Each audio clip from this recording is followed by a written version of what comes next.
जय सनातन धर्म की। आप सभी का स्वागत है आज के इस लाइव सेशन के अंदर।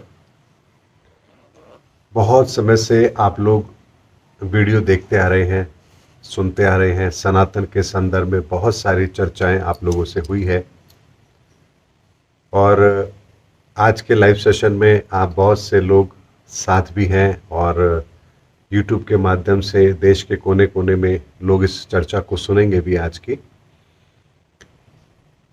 आज मैं आप लोग के सामने बहुत स्पष्ट शब्दों में सनातन की परिभाषा जरूर रखूंगा कि आखिर सनातन है क्या। ऑनलाइन तो नहीं हो पाएगा, नहीं चल रहा है। नहीं नहीं चल रहा है। कोई नहीं, हम ऑनलाइन ये कार्यक्रम नहीं हो पाया तो ऑफलाइन हम करते हैं, बाद में इसको अपलोड कर देंगे। हाँ, आपसे सिर्फ अपलोड वीडियो भी तो रिकॉर्ड कर दीजिए। सनातन क्या है, सनातन किसे कहते हैं, इस संदर्भ में जब आप किसी से बात करते हैं तो अक्सर आपको एक ही बात सुनने को मिलती है, सनातन शाश्वत है, सनातन पुरातन है, सनातन आदिकाल से चला आ रहा है। लेकिन किसी से पूछो भाई सनातन आखिर है क्या, तो किसी के पास इसका स्पष्ट उत्तर नहीं होता। वास्तव में सनातन क्या है और इस सनातन शब्द का मतलब क्या है और क्यों ये सनातन इतना महत्वपूर्ण है हमारे लिए कि इसके बिना जीवन की कल्पना भी नहीं की जा सकती। कल्पना भी नहीं कर सकते आप। यदि मैं आपसे कहूं कि प्राणों की क्या कीमत होती है, प्राण आपके लिए कितने उपयोगी हैं, तो क्या आप बिना प्राणों के अपने जीवन की कल्पना कर सकते हैं? शरीर के किसी अंग के बिना तो आप अपने जीवन की कल्पना कर सकते हैं, लेकिन प्राणों के बिना क्या आप अपने जीवन की कल्पना कर सकते हैं? ये संभव ही नहीं है। ठीक इसी तरह से हम इस पूरे ब्रह्मांड की रचना, इसकी कल्पना भी नहीं कर सकते बिना सनातन के। धर्म के बिना व्यक्ति जीवित रह सकता है, मान्यताओं के बिना व्यक्ति जीवित रह सकता है, परंपराओं के बिना व्यक्ति जीवित रह सकता है, क्रियाओं के बिना व्यक्ति जीवित रह सकता है, लेकिन बिना सनातन के व्यक्ति जीवित नहीं रह सकता। जब इतनी बड़ी बात सनातन के साथ लागू है तो प्रश्न वही आता है, फिर आखिर ये है क्या? तो एक बात को अच्छी तरह समझिए, इस संपूर्ण ब्रह्मांड का नियम सनातन है।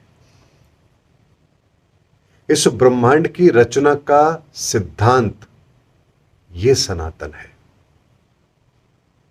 जैसे किसी देश की आप कल्पना करते हैं तो उस कल्पना के अंदर उस देश के अस्तित्व से पहले एक चीज निर्मित होती है जिसे कहा जाता है उस देश का संविधान।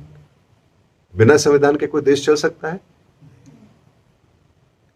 ठीक इसी तरह से अगर यह संपूर्ण ब्रह्मांड की रचना हुई है तो क्या इसके पीछे कोई नियम नहीं होगा, कोई सिद्धांत नहीं होगा? होगा। इस संपूर्ण ब्रह्मांड के निर्माण के साथ जो सिद्धांत लागू होता है वही है सनातन। और इसीलिए कहा जाता है कि सनातन शाश्वत है। शाश्वत यानी जो पहले भी था, है और रहेगा, उसके बिना कुछ भी संभव नहीं है। तो जिस नियम से यह ब्रह्मांड बन रहा है, जिस नियम से संपूर्ण सृष्टि आकार ले रही है, वो नियम यदि सनातन है तो बताइए फिर बिना सनातन के संभव क्या है? अगर सृष्टि का निर्माण ही सनातन से है तो फिर बिना सनातन के तो सृष्टि का निर्माण भी नहीं हो सकता। जब सृष्टि का निर्माण बिना सनातन के नहीं हो सकता तो आप बताइए, पृथ्वी, हम मनुष्य और हमारा धर्म हिंदू मुस्लिम सिख ईसाई, ये तो बहुत बात की बात है।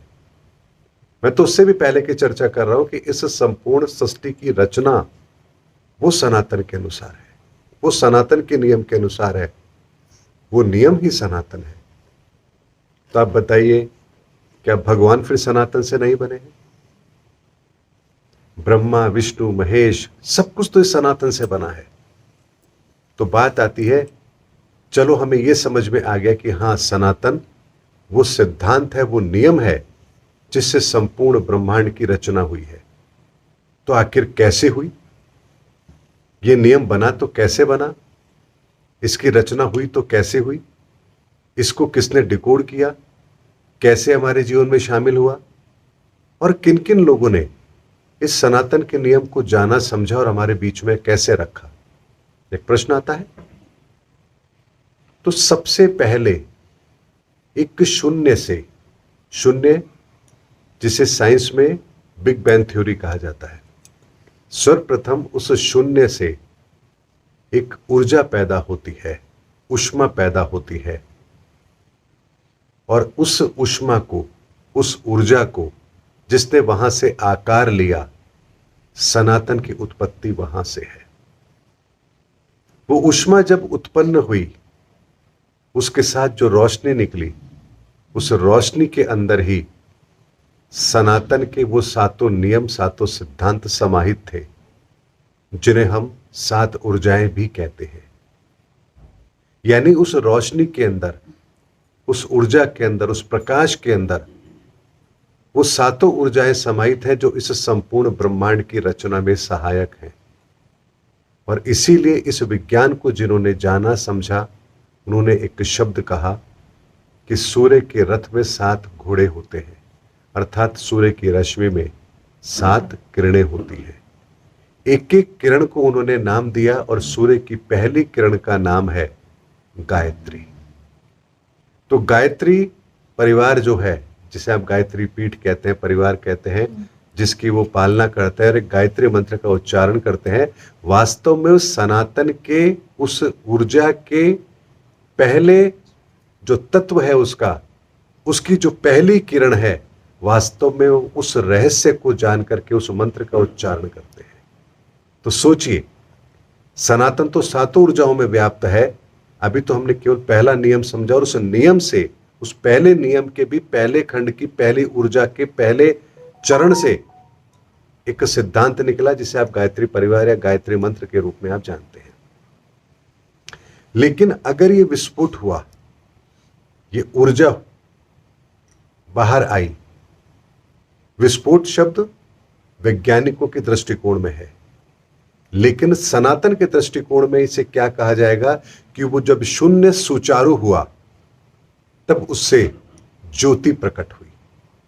हमारे अध्यात्म में उसे रोशनी नहीं कहते, हमारे अध्यात्म में उसे रोशनी कहते हैं, प्रकाश कहते हैं। तो जब वो ज्योति प्रकट हुई, हमारे अध्यात्म में उसे ज्योति कहते हैं, ज्योति जब प्रकट हुई, और उसी ज्योति को क्या कहते हैं? भर्गो ज्योति। गायत्री मंत्र में भर्गो ज्योति आता है ना।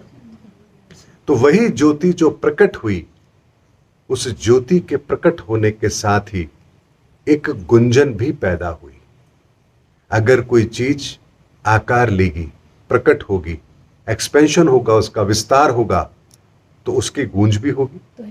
जब हम एक छोटी सी टेबल को सरकाते हैं तो उससे भी एक ध्वनि पैदा होती है। हम गेट खोलते हैं तो उससे भी एक ध्वनि पैदा होती है। हम कार चलाते हैं तो भी एक साउंड क्रिएट होता है। ट्रेन चलती है तो उसका साउंड क्रिएट होता है। प्लेन उड़ता है तो उसका भी साउंड क्रिएट होता है। तो अगर इतनी विशाल ज्योति प्रकट हुई है तो क्या उसका कोई साउंड नहीं होगा? तो यहां जो पहला गुंजन पैदा हुआ वो है ओम। वो गुंजन ओम है। ओम कोई शब्द नहीं है कि जिसे आप लिख लेंगे, पढ़ लेंगे, समझ लेंगे। वो तो हमने उसको एक आकार दिया है।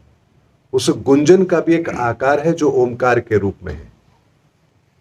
ये जो गुंजन है ये है ओम, और इसी गुंजन से साकार हुआ जो रूप है वो है ब्रह्मा, विष्णु और महेश। दूसरी तरफ उस ऊर्जा से, उस ज्योति से जो शब्द बना वो है ज्योतिष, अर्थात उस ज्योति की तीश ज्योतिष। अब आप उस सनातन के विस्तार को समझ रहे हो कि वो कैसे इस ब्रह्मांड के निर्माण में सहायक है, कैसे उस ब्रह्मांड का निर्माण कर रहा है। तो सबसे पहले जो गुंजन पैदा हुई उससे त्रिदेवों की रचना, उस गुंजन से जो प्रकाश निकला, उस प्रकाश के सिद्धांत को हमने क्या कहा? ज्योतिष। और उससे जो ऊर्जा निकली, रोशनी निकली, उस रोशनी से ऊष्मा गर्मी, उससे भाप, भाप से लवण, लवण से पिंड और पिंड से ब्रह्मांड का निर्माण। तो तीसरा निर्माण हमारे ब्रह्मांड का हुआ। जहां ये आप पिंड देखते हैं ब्रह्मांड के अंदर, ये सारे के सारे पिंड वही है। तो एक प्रश्न आता है कि पहले मुर्गी आई कि पहले अंडा आया? तो पहले इस ब्रह्मांड के अंदर जो उत्पत्ति हुई वो अंड की ही हुई, अर्थात ब्रह्मांड। अभी तक यहां किसी जीव का निर्माण नहीं हुआ है, सनातन यहां से लागू है। अब जब ये विस्तार ले रहा है ब्रह्मांड, तो इस ब्रह्मांड के विस्तार के साथ ही इन ऊर्जाओं के विस्तार का भी एक पैटर्न है। ये पैटर्न जिस तरीके से काम करता है, इस पैटर्न को डिकोड करने का काम जो सर्वप्रथम किया वो किया भगवान गणपति ने। महादेव की आज्ञा से भगवान गणपति ने इस संपूर्ण रहस्य को डिकोड किया और डिकोड करके ऐसे सिद्धांत की रचना की जिससे हम इस सनातन को समझ पाएं, इस ब्रह्मांड को समझ पाएं, ओमकार को समझ पाएं, साकार को समझ पाएं, निराकार को समझ पाएं, इस अनंत को समझ पाएं, इस अनंत के विस्तार को समझ पाएं और युगों युगों तक ये धरती इस ब्रह्मांड के अंदर विस्तार कैसे काम करेगा उस नियम को समझ पाएं। इसके लिए भगवान गणपति ने जिस विधान को हमारे सामने रखा, जिस विधा को हमारे सामने रखा, उसे कहते हैं गणित। इसीलिए जब कोई कानून होता है तो उस कानून को लिपिबद्ध किया जाता है। कानून होगा तो उसको लिपिबद्ध भी किया जाएगा। सर्वप्रथम तो आपका विचार होगा, उस विचार को फिर आप लिपिबद्ध करेंगे। तो संपूर्ण सनातन का जो विस्तार है, इसको लिपिबद्ध करने का काम जो सर्वप्रथम किसी ने किया तो वो किया भगवान गणपति ने। इसीलिए प्रथम सनातन ऋषि भी भगवान गणपति को कहा जाता है और गणपति के नाम से ही गणित बनी है।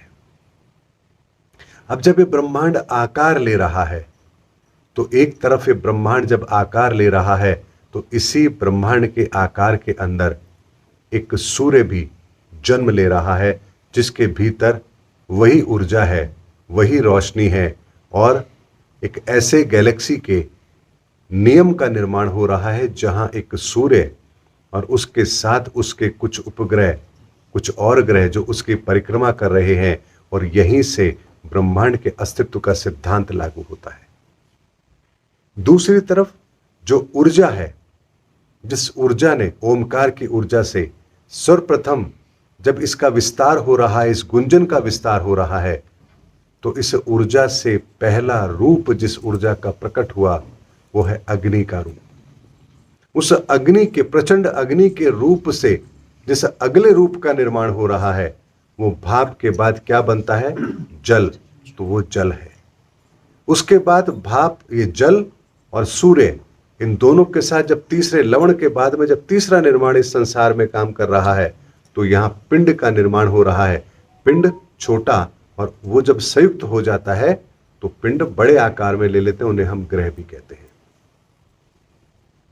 तो इस तरह से ब्रह्मांड के अंदर इन ग्रहों की रचना, हमारी पृथ्वी की रचना, इस गैलेक्सी की रचना भी हो रही है।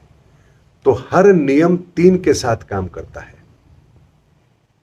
3 के नियम के बिना इस संसार के अंदर किसी भी चीज का निर्माण संभव ही नहीं है। इसीलिए यहां पर भी 3 का नियम लागू हो रहा है। ब्रह्मांड के इस विस्तार के अंदर, इस नियम के अंदर भी 3 का नियम काम कर रहा है। एक तरफ ऊर्जाओं के रूप में त्रिदेवों की रचना, दूसरी तरफ ऊर्जाओं के रूप के अंदर ज्योतिष और उसका ज्ञान, इसका विस्तार, और तीसरा भौतिक के अंदर इन ग्रहों का निर्माण। इस तरह से सनातन का ये नियम इस धरती पर लागू हो रहा है। तो अभी तक तो हमारी धरती भी नहीं बनी है, हम मनुष्य भी नहीं बने हैं। सनातन का नियम तो वहां से लागू हो रहा है जहां हम अभी चर्चा कर रहे हैं। तो जिस जगह हम चर्चा कर रहे हैं वहां तो हमारा अस्तित्व ही नहीं है। तो बताइए, सनातन क्या किसी धर्म का कॉपीराइट है? क्या ये हिंदू विचारधारा उससे जुड़ा है? सनातन को हमने समझा, इसलिए हिंदू धर्म के अंदर हम सनातन के नियमों की पालना करते हैं। हम जानते हैं, इसलिए हम बाउंड है। बाध्य हैं हम उन नियमों को मानने के लिए। जैसे जो कानून को जानता है वो तो बाध्य होता है ना कानून की पालना करने के लिए। जिसको कानून का पता ही नहीं तो अनजाने में तोड़ देगा, लेकिन जो कानून का जानकार है वो कैसे तोड़ देगा नियम को। इसीलिए हिंदू धर्म के अंदर हम सनातन को सदैव मानते आए हैं, उसका अनुसरण करते आए हैं, क्योंकि हम सनातन के नियमों को जानते हैं। और हमारे इन सनातन के नियमों को हमारे बीच में रखने का जो कार्य किया वो महापुरुषों ने किया। तो प्रथम देव भगवान गणपति इसलिए कि पहली बार उन्होंने, जिसके बारे में मैंने कई बार जिक्र भी किया है अपने कई वीडियो के अंदर, जब महादेव ने इस ब्रह्मांड के विस्तार के संदर्भ में जब सभी देव कहा कि जाओ इसका पता लगाओ, तब भगवान गणपति ने इस नियम को जाना समझा और सर्वप्रथम महादेव की उपस्थिति के अंदर अपने ही दांत को तोड़कर उसकी कलम बनाकर पारजस्ता धातु पर सर्वप्रथम लिपि का आविष्कार किया कि आखिर लिखा भी जाएगा तो कैसे लिखा जाएगा। यहां से उन्होंने शून्य को सुचारू करके बताया कि आखिर शून्य है क्या। उसके बाद उन्होंने हमें यह बताया कि इस ब्रह्मांड के अंदर इन ऊर्जाओं का विस्तार कैसे काम कर रहा है। तो उन्होंने एक एक नक्शा बनाया कि उस शून्य से जो ऊर्जा प्रकट हुई, ज्योति प्रकट हुई, उस ज्योति का आकार कैसा है, उसका एक्सपेंशन कैसा है, इसमें से सातों तत्व अलग कैसे हुए, सात ऊर्जाएं कैसे अलग हुई। तो उन्होंने पहली ऊर्जा के विस्तार को डिकोड किया, अपने नाक से स्मेल किया, नक्शा बनाया उस ज्योति का, उस प्रकाश का, और हमारे सामने सर्वप्रथम तो शून्य रखा और उसके बाद उस शून्य का विस्तार, उसका नक्शा रखा, जिसे हम एक के नाम से जानते हैं, प्रथम के नाम से जानते हैं। और वैदिक जो हमारी गणित है उसमें जो एक का अंक है वो इस ब्रह्मांड की पहली ऊर्जा का नक्शा है। उसके बाद इस ऊर्जा ने जो अगला विस्तार लिया, उसका जब एक्सपेंशन हुआ, तब उसने किस तरह से आकार लिया। तो भगवान गणपति ने यहां पर दूसरा नक्शा हमारे को बनाकर दिया, जिसे हमने अंक दिया 2 का। उसके बाद 3 का अंक, यानी ये ऊर्जा किस तरह से विस्तार लेती है, तो यहां 3 का अंक, उसका नक्शा बनाया उस ऊर्जा का कि 3 की ऊर्जा इस ब्रह्मांड में कैसे विचरण करती है, कैसे आकार लेती है। तो उन्होंने उसका भी नक्शा बनाकर हमें दिया, जहां 3 का अंक क्या होता है हमें पता है। लेकिन चूंकि 3 का सिद्धांत इस धरती पर लागू है, इस ब्रह्मांड पर लागू है, इसीलिए जो पहली बार लिपि के द्वारा जब हमें ये ज्ञान उन्होंने दिया, तो प्रथम, द्वितीय, तृतीय, चतुर्थ, पंचम, 5 तत्व है ना, सभी के अंदर 3-3 शब्द है। प्रथम में 3 है, द्वितीय में 3 है, तृतीय में 3 है, चतुर्थ में 3 है, पंचम में 3 है, क्योंकि 5 ऊर्जाओं का सिद्धांत है ये।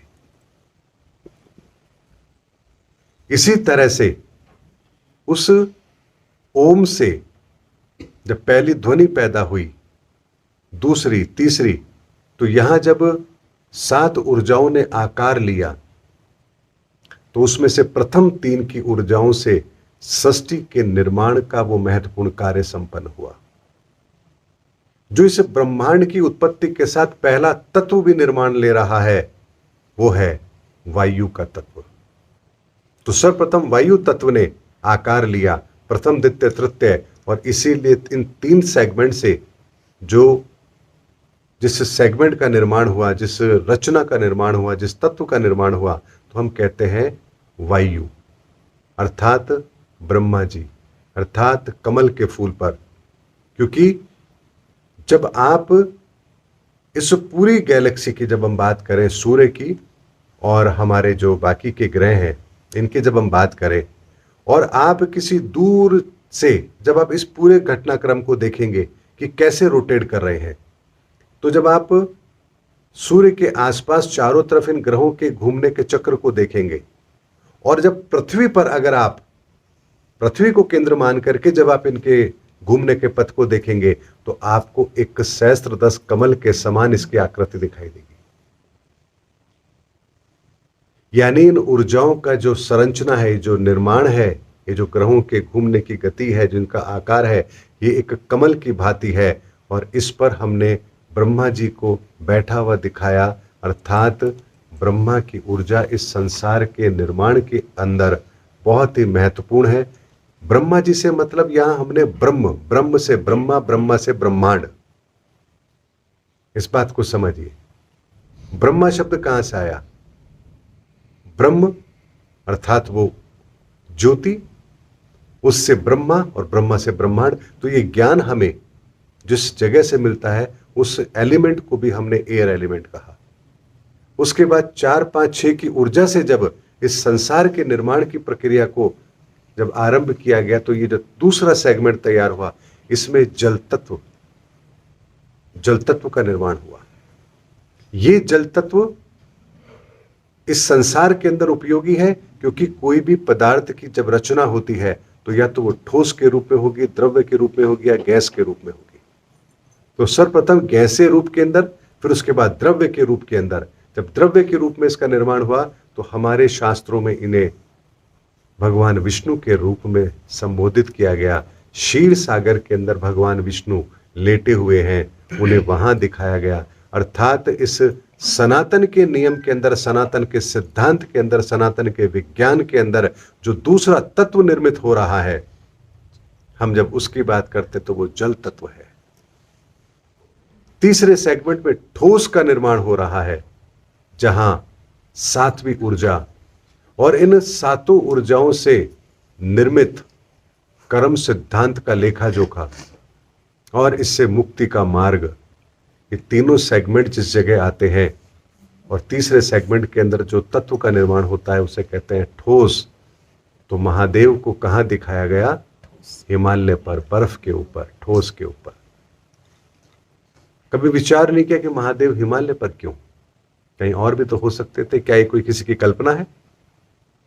और हिमालय पर है, बागंबर पहने हैं, तन पर कुछ भी नहीं। हिमालय का तापमान कितना होता है? -35, 40। उस तापमान में भी अगर हमारे ऋषि मुनियों ने इस संपूर्ण रहस्य को जान करके अगर हमारे सामने कोई रहस्य रखा, तो हमने कभी विचार नहीं किया कि भगवान विष्णु क्षीर सागर में क्यों, पानी के अंदर। ये हमारे उन ऋषि महात्माओं का वो रिसर्च है, वो अनुसंधान है, वो खोज है, जो उन्होंने अपने पूरे जीवन को समर्पित करके इस गहराई में उतर करके भगवान गणपति की कृपा से इन रहस्यों को जाना, समझा और शास्त्रों के रूप में हमारे बीच में रखा, ताकि जो खोजी होगा वो तो सत्य तक पहुंच जाएगा और जो लकीर का फकीर होगा वो खाली पढ़ करके रह जाएगा। तो हम केवल यहीं तक सीमित हैं आज। हाँ जी, ब्रह्मा विष्णु महेश, हमारे भगवान विष्णु क्षीर सागर में, तो लोग भी फिर परिहास उड़ा देते होंगे, अच्छा पानी के अंदर है, क्या कर रहे हैं। फिर जब हमारे विद्वान लोग, जो पंडित लोग कहते हैं भैया अब 4 माह का समय है, ठीक है, भगवान योग निद्रा के अंदर है, इस समय कोई शुभ कार्य नहीं होगा, तो लोग कहते हैं अच्छा भगवान भी सोते हैं क्या? अरे योग निद्रा का मतलब क्या है? योग का मतलब होता है जुड़ना, यानी उन 4 माह के अंदर इस धरती पर वो जल तत्व सक्रिय रहता है। अगर ये व्यवस्था ना हो तो हम प्यासे मर जाएंगे। उन 4 महीने, चौमासा 4 महीनों के अंदर ये जल तत्व सक्रिय रहता है, भगवान विष्णु की वो ऊर्जा सक्रिय रहती है। एक साइकिल चलता है वर्षा का, वो जल भाप बनकर बादल बनता है, बादल से फिर वर्षा होती है, वर्षा हमारे लिए उपयोगी है, उसका जल हमारे लिए उपयोगी है। ये क्रम चलता है 4 माह। तो इसीलिए हम कहते हैं चौमासे का समय है, 4 मास का समय, चतुर्मास का समय है। और हम कहते हैं भाई इस समय पर भगवान विष्णु योग निद्रा के अंदर है, अर्थात इस ब्रह्मांड के अंदर ऊर्जाओं के लेवल पर जो सनातन का सिद्धांत हमें बता रहा है कि इस समय पर जल तत्व सक्रिय है। अगर वो सेगमेंट ना हो, वो तत्व ना हो, वो काम ना करे, भगवान विष्णु की वो ऊर्जा काम ना करे, तो सोचिए 1 साल वर्षा ना हो तो क्या होगा? हाहाकार बच जाएगा, हमारा जीवन संभव ही नहीं है। तो जिसके बिना जीवन संभव नहीं, उन्हें फिर हम क्या कहेंगे? पालनहारी तो कहेंगे, पालना ही तो कर रहे हैं वो हमारी। इसीलिए हम भगवान विष्णु को पालनहार कहते हैं। वो विस्तार है, ये सनातन का विस्तार है। सनातन से ही ब्रह्मा बने, सनातन से ही भगवान विष्णु बने, सनातन से ही महादेव बने। तीसरा जो सेगमेंट है ठोस का, महादेव के पास है। और महादेव को हम क्या कहते हैं? संहारक। अब वो संहार कैसे करते हैं? इस सनातन के सिद्धांत के अंदर बात को समझिए बड़े गहराई से। वो ठोस के तत्व को रिप्रेजेंट कर रहे हैं। हिमालय में है, बर्फ है। अगर उन्हें संसार की किसी व्यवस्था को बैलेंस करना है तो उनके पास अग्नि तत्व भी है, अर्थात तीसरा नेत्र भी है। अपने तीसरे नेत्र से भस्म करने की ताकत रखते। अगर अग्नि प्रकट होगी तो बर्फ पिघलेगी, बर्फ पिघलेगी तो जल प्रलय आएगी, जल प्रलय आएगी तो संसार के अंदर जो कुछ व्यवस्थित करना है अपने आप हो जाएगा। भगवान नटराज, शिव का रूप भगवान नटराज, वो जब अपनी जटाएं खोलकर नृत्य करते हैं तब यहां बवंडर आते हैं, तूफान आते हैं। वो भी इस प्रकृति को बैलेंस करने का काम करते हैं। और तीसरे सेगमेंट के अंदर जब व्यक्ति उनसे करुण पुकार भी करता है तो वो मुक्ति के दाता भी हैं, तो वो इंसान को मुक्ति भी प्रदान करते हैं। इसीलिए उन्हें संहारक कहा गया। संहारक का मतलब है जो निर्माण भी कर सके, जो संहार भी कर सके। और इसीलिए महादेव को हम सबसे, जिसे कहें कि दयालु भी कहते हैं, करुणानिधान भी कहते हैं और मुक्ति का दाता भी कहते हैं। इस तरह से सनातन के अंदर इन ऊर्जाओं के निर्माण और इसकी व्यवस्था इस ब्रह्मांड में काम करती है।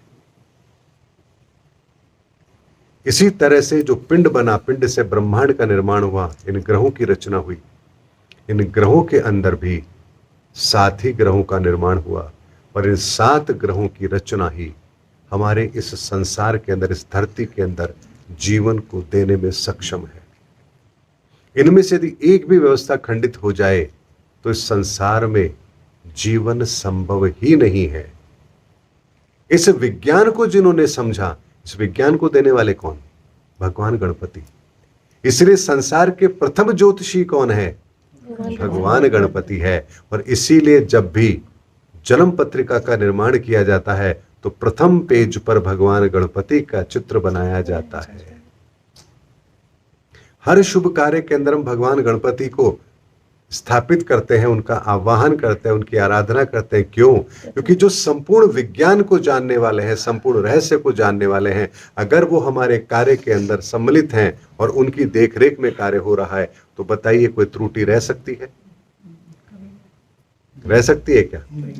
जब कभी आपको कोई बड़ा फंक्शन करना होता है और भीड़ ज्यादा होती है तो वहां किस व्यवस्था के लिए किसको बुलाया जाता है? पुलिस को बुलाया जाता है।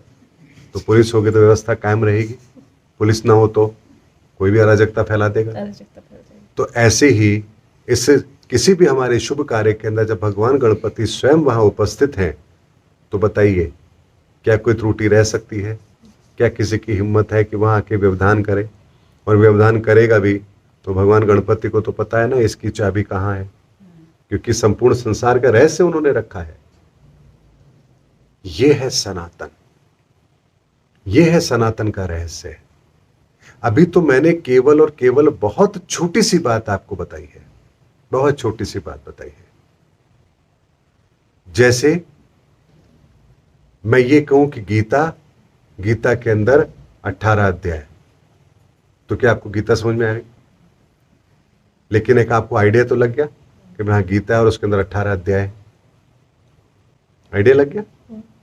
अब पहले अध्याय के अंदर क्या है यह अलग विषय हो गया, पहले अध्याय के पहले श्लोक में क्या है यह अलग विषय हो गया। फिर 7वें अध्याय में क्या है, 7वें अध्याय का ये श्लोक है, इसमें जो बात कही गई है वो पहले अध्याय के किस श्लोक से रिलेट करती है, अब ये संपूर्ण ज्ञान हो गया। जैसे हम बच्चे को स्कूल में भेजते हैं तो पहली क्लास में भी वो गणित पढ़ता है, दूसरी क्लास में भी गणित पढ़ता है, तीसरे में भी पढ़ता है। तो भाई सारी गणित पहली क्लास में बता दो उसको, क्या वो सक्षम है? तो पहले वो ज्ञान लेता है अक्षरों का, उसके बाद उसको बोलना सीखता है, फिर उसके कॉम्बिनेशन को समझता है, फिर उससे क्या निकाला जा सकता है, क्या जोड़ा जा सकता है, क्या गुणा क्या असता है, क्या भाग क्या असता है, वो सीखता है। फिर उसका व्यवहारिक ज्ञान सीखता है कि कहाँ कहाँ अप्लाई हो सकता है। फिर उससे वो देखता है कि और मैं मेरे जीवन की तरक्की में इसका कहाँ इस्तेमाल कर सकता हूं। फिर उसी से अकाउंटिंग व्यवस्था है, उसी से आपकी मेडिकल की सारी व्यवस्था है, उसी व्यवस्था से वो रॉकेट भी अगर बनेगा तो किस गति से जाएगा, कहाँ जाएगा, किस नियम की पालना करेगा, हर चीज उस गणित से बनी है। तो सोचिए वो जो गणित है, जो 1 से लेकर 9 तक से आरंभ हुई है, उसी गणित से संपूर्ण ब्रह्मांड के रहस्य को जिन्होंने हमारे सामने रख दिया, क्या ये विज्ञान कोई एक इंसान रख सकता है? और इसीलिए इस रहस्य को वर्तमान के अंदर कोई नहीं जानता कि आखिर गणित रखी किसने, बनाई किसने, हमारे बीच में आई कैसे। तो कुछ वैज्ञानिक कह देते हैं अरे ये तो ऐसे ही बन गई। अरे ऐसे ही बन गई? ऐसे ही बन गई तो नियम कैसे बन गए? गणित के नियम कुछ साधारण नियम नहीं है, ये ब्रह्मांड के नियम है। इसी गणित विधा का प्रयोग करके वैज्ञानिक ये पता करते हैं कि अगर हम चांद पर जाएंगे तो हमें कितना ईंधन चाहिएगा, किस तरह का ईंधन चाहिए, कितनी गति से जाएगा, कितने समय में हम लैंडिंग करेंगे, हमारी स्पीड क्या होगी, हमारा यान किस धातु का बना होना चाहिए, कौन कितना घर्षण सहन कर पाएगा, कितने मिनट के बाद हमारा कौन सा जो रॉकेट का लॉन्चर जो होता है उसका कौन सा हिस्सा अलग होगा, उसके बाद कहां जाएंगे, हमारे इस ब्रह्मांड के अंदर प्रकाश की गति क्या है, सूर्य की रोशनी को हम तक पहुंचने में कितना समय लगता है। ये सारा का सारा विज्ञान अगर डिकोड हुआ तो किस आधार पर हुआ? गणित के आधार पर हुआ। तो क्या ये नियम अनायास बने हुए हैं? यही सच, सनातन का सच हमें दुनिया के सामने रखना है। लेकिन वर्तमान के अंदर कोई सनातन का सच जानता ही नहीं है। या तो ब्रह्मा जी की बात करेगा, विष्णु जी की बात करेगा, महादेव की बात करेगा, तो दूसरा व्यक्ति कहता है कि मैं तो नहीं मानता। ये कोई कल्पना नहीं है, ये हिंदू धर्म का कोई कॉपीराइट नहीं है, ये ब्रह्मांड की रचना का मूल सिद्धांत है। जब आसमान में ईद का चांद होता है तो हमने कभी गुस्सा क्यों नहीं किया कि आज हमारा चांद तो अपहरण हो गया, आज तो आसमान के अंदर मुसलमानों का चांद है, हमारा चांद कहां गया।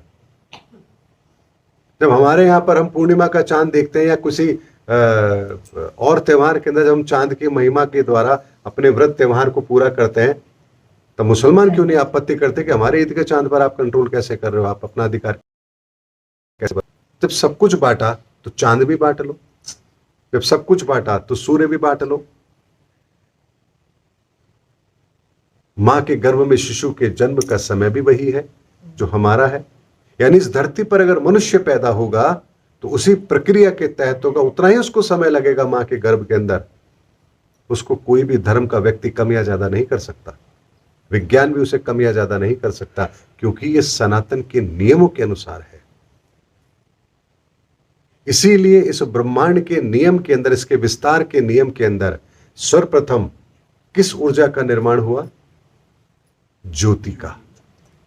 उस ज्योति से ही तो बाकी का विस्तार है। और इसीलिए इस विस्तार के अंदर, इस गणित की जब हम अंकों की बात करते हैं तो इसके विस्तार के अंदर 1 के बाद 2 आता है, उसमें क्या जुड़ता है? 1 ही जुड़ता है। 2 के बाद 3 आता है, उसमें क्या जुड़ेगा? 1 ही जुड़ेगा। यानी अगर इस ब्रह्मांड का विस्तार है, जैसे संख्याओं का विस्तार है, इसे हम भौतिक रूप में लेते हैं, संसार का विस्तार है, ब्रह्मांड का विस्तार है, तो इसमें क्या जुड़ेगा? 1 ही जुड़ेगा। और 1 क्या है? सूर्य। 1 तो ज्योति है। उस परमात्मा को हमने क्या कहा? ज्योत स्वरूप कहा। क्यों कहा? क्योंकि सर्वप्रथम वही तो उत्पन्न हुई है, वही ज्योति तो उत्पन्न हुई है। और वो ज्योति उत्पन्न हुई, उसकी तीश है, तो यहां से पहला शब्द बना ज्योतिष। तुम्हारे वेदों में क्या क्या कहा गया? ज्योतिष वेदों की आंख है। और इसीलिए हम क्या कहते हैं कि परमात्मा एक है, क्योंकि उस एक के विस्तार से तो संपूर्ण विस्तार है। कि कभी विस्तार में 2 लगे हैं क्या?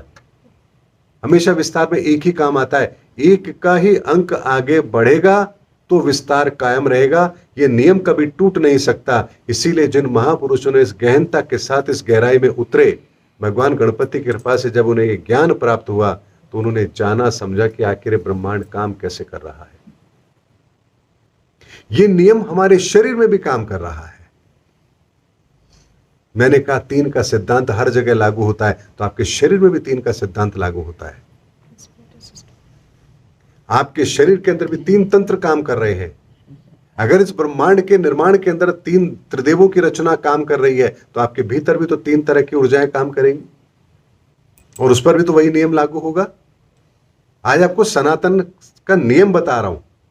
अगर ब्रह्मांड में लागू है ये नियम, ब्रह्मांड की रचना में लागू है, ठोस द्रव्य गैस के रूप में लागू है, तो आपके शरीर में भी तो लागू होगा। तो आपके शरीर में कैसे लागू है सनातन का नियम? आपके शरीर के अंदर सनातन का नियम लागू है कि आपका शरीर 3 तंत्रों पर आधारित है। रेस्पिरेटरी सिस्टम, श्वसन तंत्र। तो श्वसन तंत्र के अंदर क्या खाना काम आता है? वायु, अर्थात ब्रह्म की ऊर्जा। दूसरा आपका डाइजेस्टिव सिस्टम, पाचन तंत्र, वो क्या करता है? ठोस को पचाने का काम करता है। और तीसरा क्या है? सर्कुलेटरी सिस्टम, अर्थात खून का पूरा दौरा जो नाड़ियों के रूप में आपके शरीर में बह रहा है, वो क्या है? द्रव्य। द्रव्य है, खून द्रव्य है, वो गैस नहीं है, वो ठोस नहीं है। तो वही तीनों तत्व, ठोस द्रव्य गैस के सिद्धांत आपके शरीर में भी काम कर रहे हैं। और ये 3 में से अगर एक भी सिद्धांत निकाल दिया जाए तो क्या आपका शरीर काम करेगा? नहीं। तो पहला जो विज्ञान काम करता है, पहला जो तंत्र काम करा, जिसने इस ब्रह्मांड के निर्माण के अंदर हम सनातन के नियमों की बात करते हैं, तो वो क्या है? वायु। तो आप श्वास के बिना कितने सेकंड जिंदा रह सकते हैं? दूसरा है जल। जल तत्व के बिना खून की कमी हो जाएगी, पानी की कमी हो जाएगी, कुछ दिन जिंदा रह लोगे। और तीसरा क्या है? ठोस। तो बिना भोजन के आप 15 दिन रह लोगे, 1 महीना भी रह लोगे। वही सनातन का नियम, वही सनातन का सिद्धांत जो इस धरती के निर्माण में काम कर रहा है, वही आपके शरीर में काम कर रहा है। हर प्रक्रिया के अंदर ये नियम काम करेगा। इसके बिना संसार के अंदर कोई निर्माण संभव ही नहीं है। अब भौतिक विज्ञान के अंदर हम बात करें तो आपकी कार है, इस कार में भी तीनों नियम लागू होंगे। अगर किसी ने कहा कि परमात्मा कण कण में है, तो आपके पास वो दृष्टिकोण तो होना चाहिए जो आप कह सके कि हाँ, परमात्मा कण कण में है।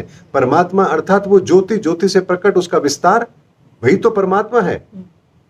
तो क्या ये परमात्मा का दृष्टिकोण आपको क्या कार के अंदर दिखाई नहीं देता? जहां एक बॉडी है, स्ट्रक्चर है, एक उसका सॉफ्टवेयर है और एक उसका फ्यूल है। इन 3 में से किसी भी चीज को निकाल दो, काम ही नहीं करेगा। तो बात वही आती है कि सबसे पहले क्या आवश्यक है? वही 3 नियम काम करेंगे। अगर उसका ऑपरेटिंग सिस्टम नहीं होगा तो कार चलाओगे क्या? ऑपरेटिंग सिस्टम क्या काम करेगा? कार को गति देने का काम करेगा, आगे बढ़ाने का काम करेगा। वायु के वेग पर ही तो काम करता है वो। एरोडायनेमिक सिस्टम काम करता है ना वहां पर।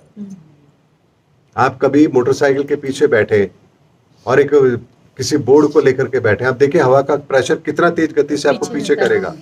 लेकिन वही आपने कभी देखा कि एक ट्रक चलता है, कितना बड़ा ट्रक है, 60 की 70 की स्पीड से चल रहा है, कोई हवा ने उसको पीछे नहीं धकेल रही।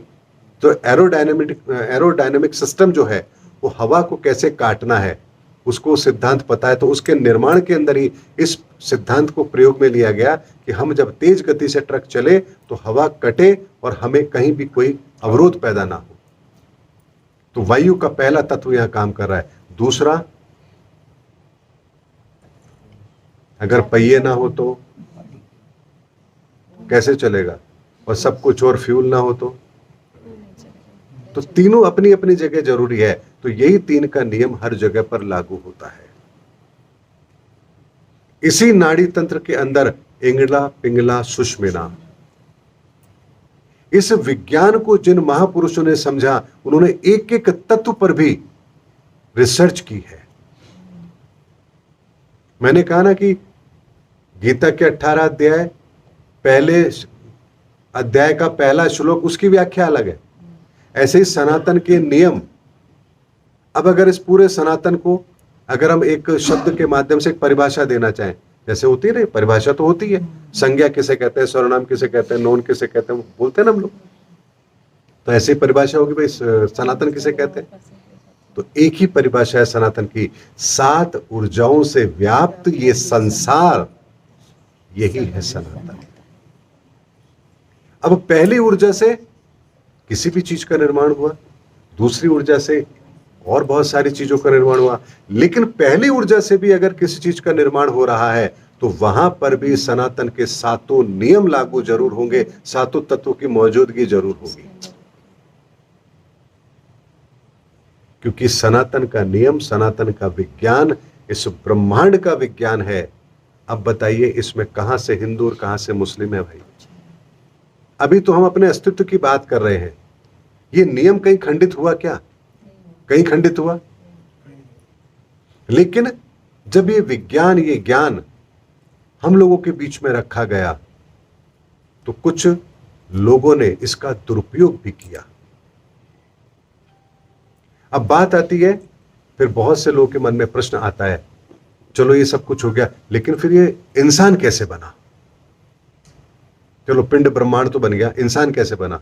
देवता भी समझ में आ गए, ठीक है, इंसान कैसे बना? तो इस विज्ञान को भी हमारे ऋषि मुनियों ने, भगवान गणपति ने जब इस सनातन के रहस्य को भी हमारे बीच में रखा तो एक विज्ञान हमें और दिया, और वो विज्ञान है, वो नियम है, वो ज्ञान है शिव तत्व का रहस्य, कि आखिर इस ब्रह्मांड के अंदर जीव का निर्माण भी हुआ तो कैसे हुआ। इस विज्ञान को यदि जानना चाहते हो तो आपको शिव तत्व को समझना पड़ेगा, कैसे इस ब्रह्मांड के अंदर रचनाएं काम करती है। आपको एक तत्व पर, इस सनातन के पहले तत्व के भी पहले तत्व के खंड पर मैं आपको पूरे दिन समझा सकता हूं कि आखिर ये काम कैसे करता है। जैसे मैथमेटिक्स हर स्टेज पर आपको एक अलग तरह का सिनेरियो देती है, अलग तरह की आपको काबिलियत देती है। आप स्कूल की मैथमेटिक्स को पढ़ करके चांद पर रॉकेट नहीं भेज सकते, आपको उसके लिए एक अलग लेवल की नॉलेज चाहिए, लेकिन बेसिक प्रिंसिपल्स तो आपको पता है। वही बेसिक प्रिंसिपल्स मैं अभी आप लोगों के बीच में रख रहा हूं, वो रॉकेट साइंस वाली सनातन का ज्ञान तो मैंने भी आप लोगों के बीच में रखा ही नहीं है। तो ये जब सनातन का नियम हमारे जीवन में लागू है, तब फिर हम क्या करते हैं, जब एक मनुष्य का शरीर हमें मिलता है तो हमारे भीतर यही सनातन के नियम काम करते हैं। आपके भीतर 7 ऊर्जा चक्र हैं, ये 7 ऊर्जा चक्र आपके भीतर उस परमात्मा की ज्योति के 7 रूप हैं। एक एक रूप आपको ब्रह्मांड की एक एक ऊर्जा से संबंधित कार्य करने की क्षमता देता है। आप अपने भीतर के इस ऊर्जा के उस संसार को कितना व्यवस्थित करेंगे और कितना अव्यवस्थित करेंगे, यही तय करेगा कि आपकी अगली गति क्या होगी। इसीलिए इस संसार के अंदर जितने भी महापुरुष आए, उन्होंने इस जब विज्ञान को समझा तो उन्होंने हमें क्या कहा। वे जानते थे कि धरती का इंसान इतनी गहराई से इन चीजों को नहीं समझ पाएगा। आज के 500 साल पहले अगर ये बातें मैं आप लोगों के सामने रखता तो शायद आप लोग भी नहीं समझ पाते। मेरे से मतलब, अगर मान लीजिए ईश्वर के द्वारा ये ज्ञान किसी और को समझाया जाता और वो हमारे बीच में रखता, तो क्या हम समझ पाते? लेकिन आज का आधुनिक विज्ञान इतना सक्षम है कि हमने एटम पार्टिकल और उसके भीतर की दुनिया को भी समझ लिया है। तो अब तो सनातन का विज्ञान आपको उस पैरामीटर पर रखा जा सकता है जहां उसको आप समझ सको। आज के 500 साल पहले ठोस द्रव्य गैस की बात होती तो क्या समझ पाते? वही गैलीलियो वाली बात हो जाती कि पृथ्वी सूर्य के चक्कर लगाती है, उसको उठा के जेल में बंद कर दिया। क्या बातें कर रहे हैं? तो सोचिए, कुछ समय पहले तक हमारी सोच क्या थी। तो आज जब हमारी सोच परिपक्व हो गई है, हमने इस गणित विद्या के द्वारा इस संसार को समझने का प्रयास किया, वैज्ञानिकों ने इसे समझने का प्रयास किया, तो आपको क्या लगता है वैज्ञानिक स्वयं सक्षम थे? इंसान तो 500 साल पहले भी था, तब कोई वैज्ञानिक क्यों नहीं पैदा हुआ? तब कोई ऐसा व्यक्ति क्यों नहीं हुआ कि जो अल्बर्ट आइंस्टाइन की तरह किसी थ्योरी को निकाल लेता? क्योंकि सनातन के नियम के अंदर विज्ञान क्या कहता है, किसके विस्तार के बाद कौन सा नियम लागू होगा। जैसे एक पौधा है, बीज से फल आ जाएगा? नहीं। बीज से पहले पौधा अंकुरित होगा, उसके बाद उसमें पत्तियां आएंगी, फिर उसके बाद उसकी तना बनेगा, तने के बाद फिर उसमें फूल आएंगे, फिर उसके बाद फल आएंगे, और फल के अंदर फिर बीज होंगे। क्या इस नियम को आप बाईपास कर सकते हैं? नहीं कर सकते, क्योंकि ये नियम है, सनातन के नियम है, आप इसे बाईपास नहीं कर सकते। ठीक इसी तरह से इस ब्रह्मांड के विस्तार के भी कुछ नियम है जिसे कोई बाईपास नहीं कर सकता। तो जब कलयुग का अंत समय आएगा तो इस धरा पर वो ज्ञान भी तो दुनिया के सामने होगा जो उस समय के लिए निर्धारित किया गया है। तो उस ज्ञान को समझने की क्षमता भी तो उससे बहुत पहले हमारे बीच में रख दी जाएगी। तो पिछले 200 साल के अंदर ही हमने इतनी तरक्की क्यों की है कि जहां हम बैलगाड़ी से रॉकेट तक पहुंच गए हैं। क्या हम 200 साल के इंसान ही ज्यादा पावरफुल थे, या कुछ एक्स्ट्रा हमने खा लिया ऐसा कि जब हमारे में बुद्धि एक्स्ट्रा आ गई?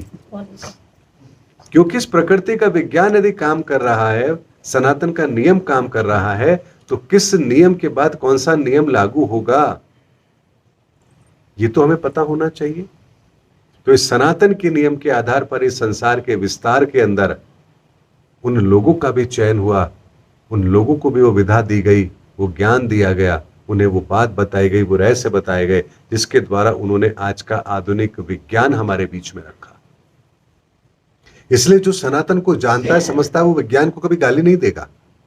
वो जानता है कि विज्ञान के पीछे जो नियम काम कर रहे हैं, वैज्ञानिक जो काम कर रहे हैं, ये भी उस सनातन नियम के तहत हैं। इनका भी चयन इस विस्तार के अंदर किया गया है। जैसे एक कार के अंदर अलग अलग पुर्जे होते हैं, अपना अपना काम करते हैं, किसी का महत्व कम या किसी का महत्व ज्यादा नहीं होता है, सबका अपना अपना महत्व है।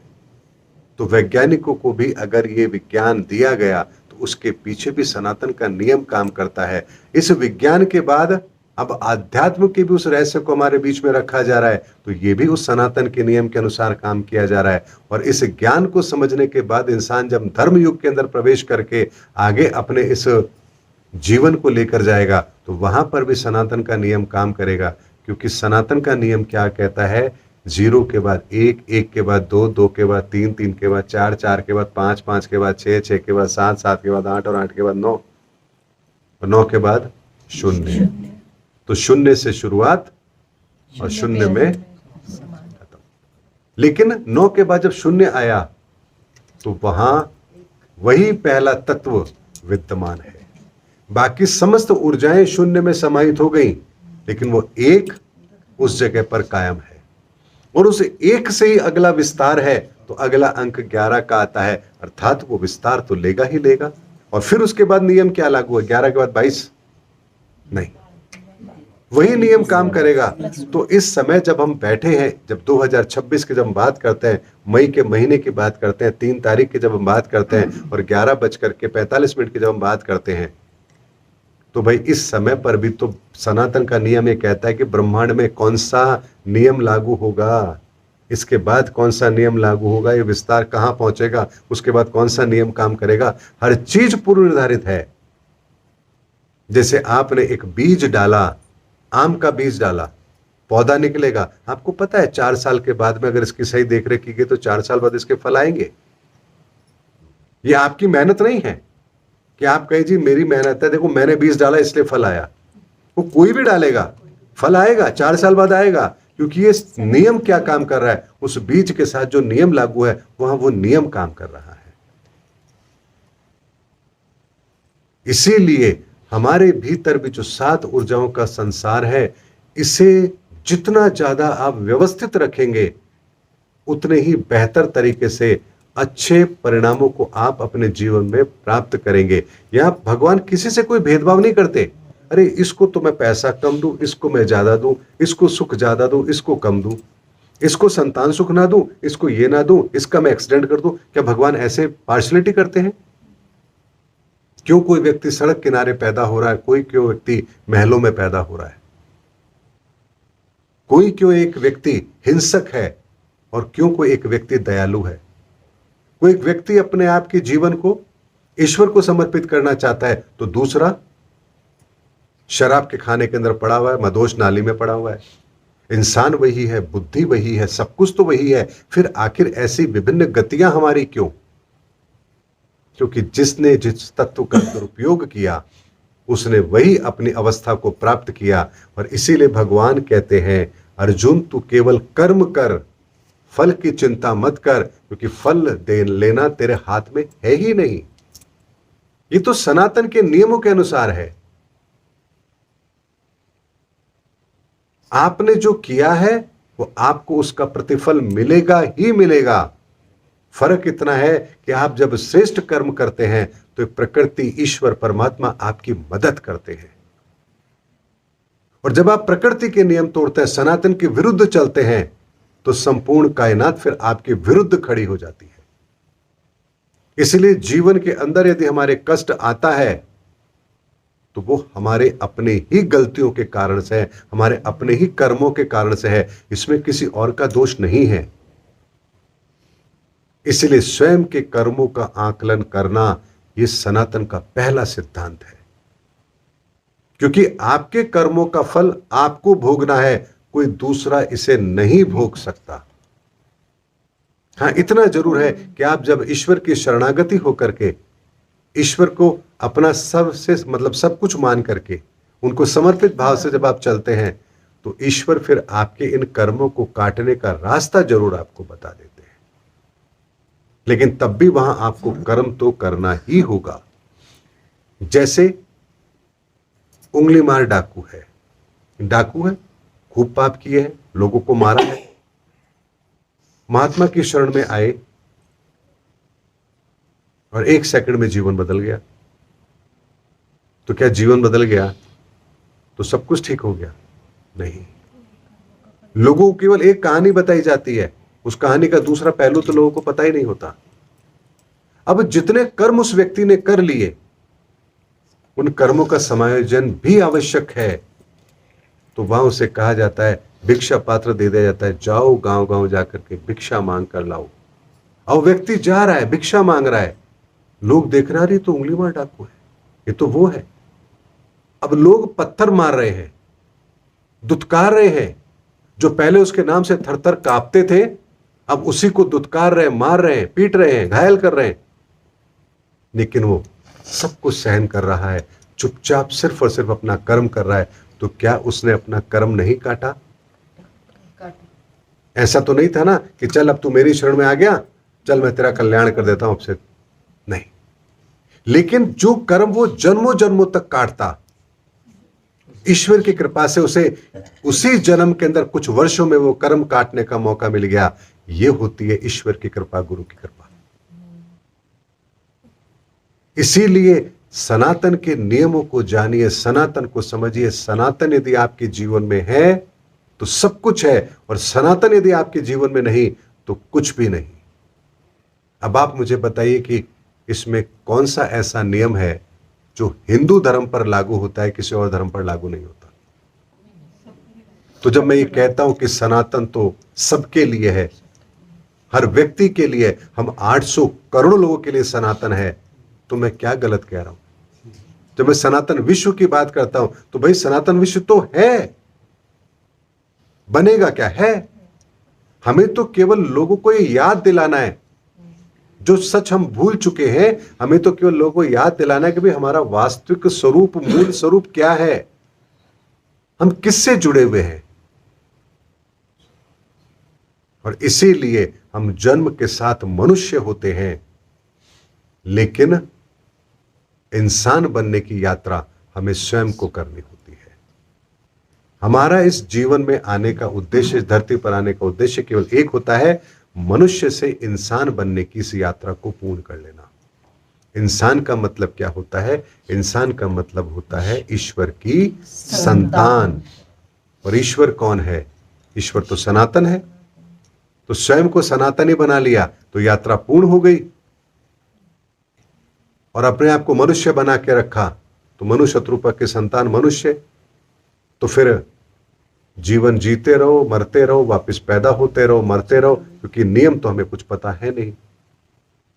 इसीलिए प्रत्येक व्यक्ति को सनातन का नियम पता होना चाहिए, सनातन पता होना चाहिए। अब बताइए, सनातन क्या भगवा है?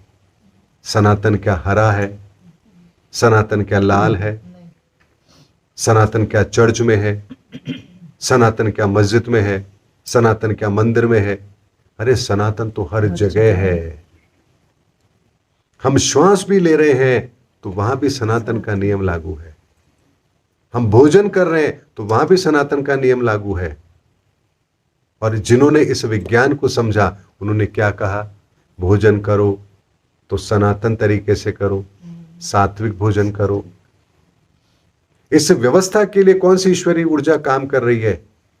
तो हमने तो उस विज्ञान को भी समझा, तो हमने कहा कि भोजन के लिए अन्नपूर्णा, वर्षा के लिए वरुण देव।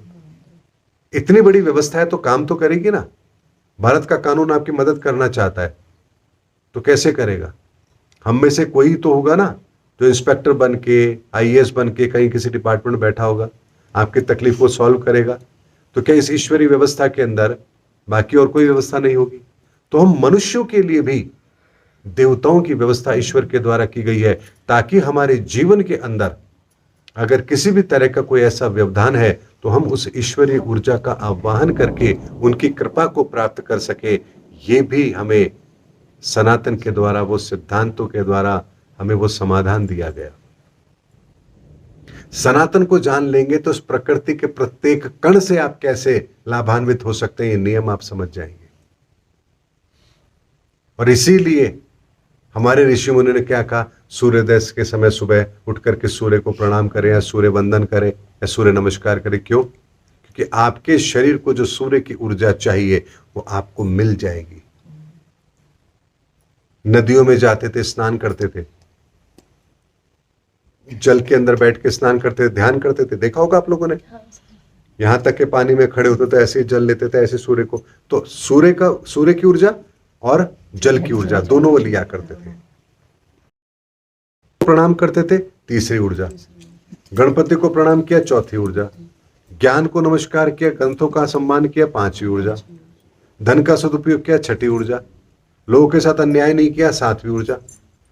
हर जगह पर हम अपनी एक एक ऊर्जा को व्यवस्थित करके चलते हैं। तो प्रश्न आता है, क्या आज की डेट में भी वही करें? नदियों में जाए स्नान करने? नहीं, मैं ये नहीं कह रहा कि आप वही परंपराओं को फॉलो करो, लेकिन आज भी तो वो इस ऊर्जाओं का विस्तार हर जगह है, क्या नहीं है? हर जगह पर है। तो आज के आधुनिक युग के आधार पर जब आप सनातन को समझेंगे तो हम में से तो कुछ लोग होंगे जो अनुसंधान भी करेंगे कि आज की डेट में लोगों को कैसे फायदा दिया जा सकता है। क्या आज की डेट में हम वापस से गुरुकुल बनाएं? क्या संभव है?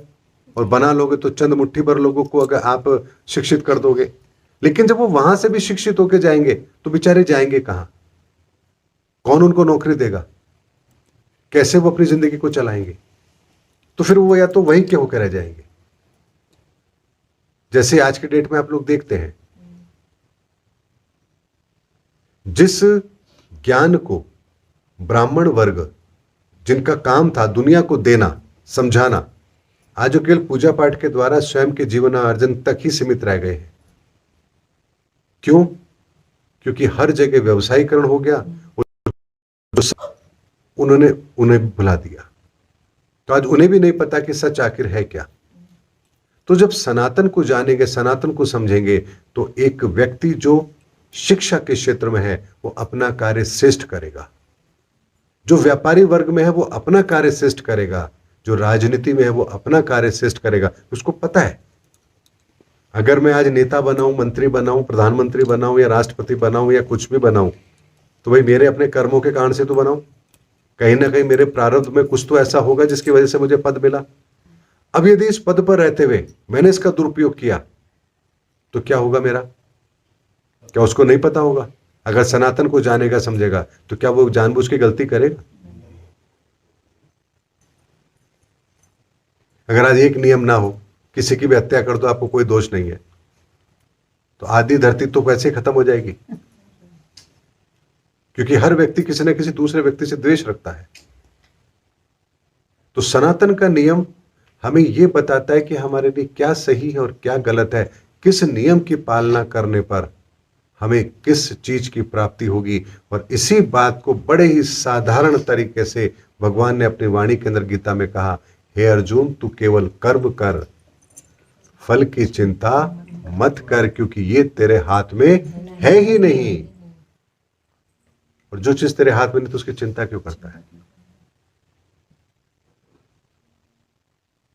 इसीलिए सनातन इस ब्रह्मांड का नियम है। सनातन से भगवान बने हैं, सनातन से सब कुछ बना है, सनातन से हम बने हैं। तो आप बताइए सनातन के अलावा फिर और क्या है। कुछ भी नहीं है सनातन के अलावा। इसीलिए अपने जीवन को सनातन के रास्ते पर चलाइए, सनातन के नियमों को समझिए। कहां किस चीज से आप सनातन के नियमों को तोड़ रहे हैं, उस रहस्य को जानिए, उस रहस्य को समझिए। आपको आपके जीवन के अंदर प्रेरणा भी मिलेगी, आगे बढ़ने का एक रास्ता भी मिलेगा। और आप देखेंगे कि जीवन में चाहे परिस्थिति वैसी ही क्यों ना हो, लेकिन आप मन से इतने सुखी रहेंगे कि जैसे चिंताएं आपको कोई परेशान कर ही नहीं रही है। ये वास्तविकता है। ऐसा नहीं कि आप सनातन के रास्ते पर चलेंगे तो कल आपके जीवन के दुख कम हो जाएंगे। वो तो आपके हैं, आपने जन्म जन्मांतर से इकट्ठे किए हैं कर्म, उनको काटना तो है। लेकिन इतने सहजता के साथ आप उस जीवन को जिएंगे जहां ना क्रोध होगा आपके भीतर कि मेरे साथ ऐसा क्यों हो रहा है, ना किसी के प्रति घृणा होगी कि यार ये मेरे साथ ऐसा क्यों कर रहा है। आपको पता है कि मुझे क्या करना है, और जो दूसरा कोई कर रहा है तो उसके प्रति वो क्या, उसका जिम्मेदार वो है, मैं नहीं हूं। फिर आप अपने परिवार के अंदर, अपने घर गृहस्थी के अंदर, अपने काम के अंदर पूरी ईमानदारी और पूरी निष्ठा के साथ कार्य करेंगे। और जहां आपके भीतर ये भाव आ गया, वहां फिर ईश्वर आपकी मदद करेंगे। इसीलिए लालच में आकर के नहीं कि यार हम सनातन को स्वीकार करेंगे, सनातन के रास्ते पर चलेंगे, सनातन को समझेंगे। सनातन तो आपको वो रोशनी देता है जिस रोशनी को लेने के बाद आप ये समझ सकते हैं कि हाँ, मेरे रास्ते में कहाँ कौन से कांटे, किससे बच के मुझे चलना है। रास्ता उतना ही लंबा रहेगा, लेकिन फर्क इतना होगा कि पहले आप अंधेरे में चल रहे थे तो कभी पांव में पत्थर चुभते थे, कभी कांटे चुभते थे, कभी कोई जानवर का भय रहता था। अभी सनातन की रोशनी में आप चल रहे हैं तो आपको हर कदम के साथ में आगे दिखता जा रहा है कि आगे क्या है और क्या नहीं, मुझे बच के चलना है। ये मेरे जीवन में अब तकलीफ आई है, ये कष्ट है, मुझे इससे कैसे बच के निकलना है। ये मेरे जीवन में परिस्थिति पैदा हुई है, अब मुझे कैसे बच के निकलना है, क्योंकि अब सनातन की रोशनी आपके साथ है।